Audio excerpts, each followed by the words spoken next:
جب آپ یونیورسٹیز اور کالجز میں جائیں تو آپ سمجھائیں کہ ہم اس طرح کہیں نہیں جا رہے. اس طرح کے نظام میں جس طرح چور اوپر آ کے بیٹھ جائیں, مانے ہوئے ملک کے ڈاکو اگر ملک کے اوپر بیٹھ جائیں, آپ ایک فیکٹری کے اوپر چور بٹھا دیں, وہ فیکٹری آپ کی بند ہو جائے گی. ملک کیسے چل سکتا ہے؟ آج ساری جتنی بھی غریب ملک ہیں ان ساروں کی ایک ہی کہانی ہے. وہاں انصاف نہیں ہے, وہاں رول آف لا نہیں ہے, وہاں انصاف کی حکمرانی نہیں, وہاں جنگل کا قانون ہے. جو طاقتور ہے وہ قانون سے اوپر ہے, جو کمزور ہے اس کو انصاف نہیں ملتا. ہمارے نبی صلی اللہ علیہ وسلم نے کہا تھا کہ تمہارے سے پہلے بڑی قومیں تباہ ہوئی کہ کمزور جب چوری کرے وہ جیل میں ہے, اور طاقتور جب چوری کرے تو اس کو NRO مل جائے, اس کو پکڑے نہ.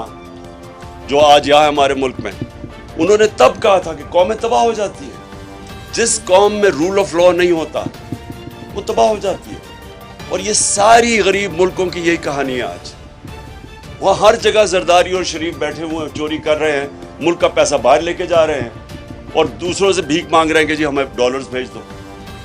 یہ سارے غریب ملکوں کا یہی مسئلہ ہے, یہ صرف پاکستان کا نہیں ہے. میں اس لیے جب میں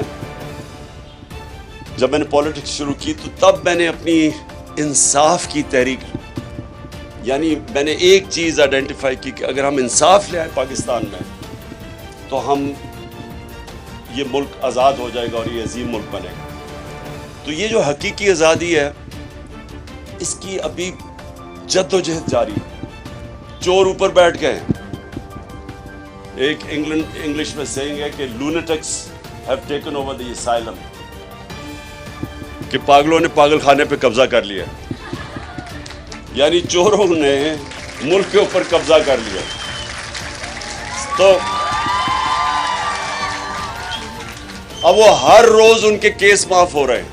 پہلے قانون بناتے ہیں خود قانون بناتے ہیں, اسمبلی میں جا کے نیب لا میں امینڈمنٹ کرتے ہیں, پھر باری باری ان کے کیس ختم ہو رہے ہیں اب چوروں کے.